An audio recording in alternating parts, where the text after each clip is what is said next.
अस्सलामुअलैकुम। Kamran cooking studio में आज हम बनाएंगे बीफ, आलू और गोभी।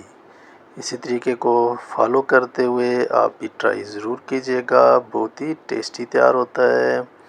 तो चले आए रेसिपी की तरफ। बिस्मिल्लाहिर्रहमानिर्रहीम। सबसे पहले हमने प्याज 2 अदद लिए हैं, उनको स्लाइस की सूरत में काट लिया है। टमाटर जो हैं वो भी रफली से काट लिए हैं। लहसुन हमने सालम छोड़ा है और हरी मिर्चें छोटी छोटी काट ली हैं।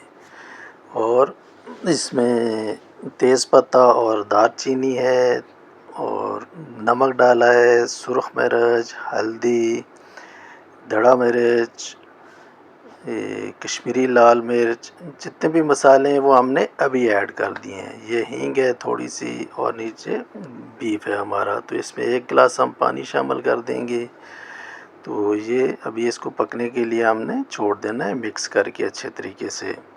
तो गर्मियों के दिन है, किचन में खड़े होकर बंदा तंग हो जाता है, तो इसलिए हम आसान और इजी सी रेसिपियाँ लेके आ रहे हैं कि आप लोग परेशान नहीं हो गर्मी में कुकिंग करते हुए। अभी ये सब चीज़ें आपने इसमें ऐड करके इसको पकने के लिए छोड़ देना है कि गोश्त भी अपना पानी रिलीज़ करेगा और टमाटर भी, और उसमें ये तैयार हो जाएगा। ये भी आप देख सकते हैं कि ये चीज़ें भी हमारी गल चुकी हैं तकरीबन, प्याज भी, टमाटर भी और लहसुन भी।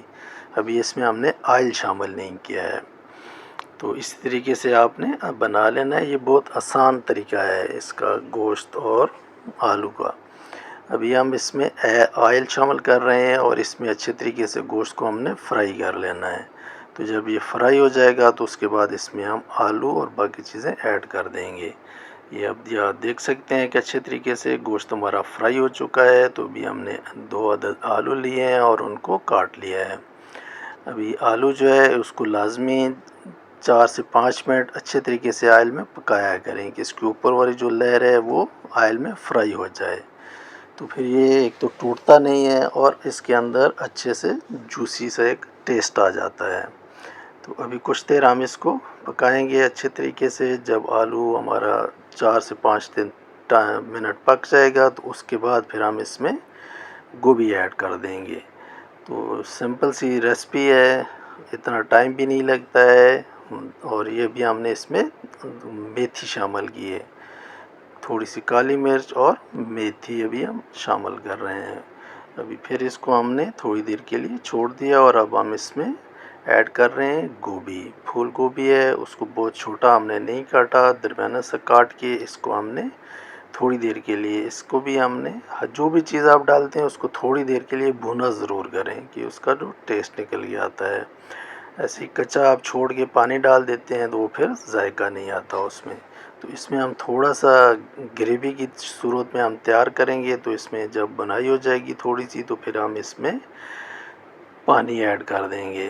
तो वो आप खुशक भी इसको बना सकते हैं और इसको पानी के साथ भी आप तैयार कर सकते हैं। ये भी आप देख सकते हैं इसमें हमने पानी ऐड कर दिया है और इसको हम दम लगा के छोड़ देंगे। ये 10 से 15 मिनट में तैयार हो जाएगी। आलू भी जल्दी गल जाते हैं, गोश्त ऑलरेडी हमारा गल चुका है और गोभी को इतना टाइम नहीं चाहिए होता है। गोभी कच्ची खाने वाली सब्ज़ी है तो इसको पकाते हुए बहुत ज़्यादा नहीं पकाना चाहिए। तो इसको दम पे हमने छोड़ दिया था। तो अभी आप देख सकते हैं ये गल चुका है। तो इसके ऊपर हमने कुटा हुआ ज़ीरा ऐड कर दिया है। तो अभी इसको थोड़ी देर पकाएंगे। इस जो इसका पानी है वो थोड़ा सा गाढ़ा हो जाएगा।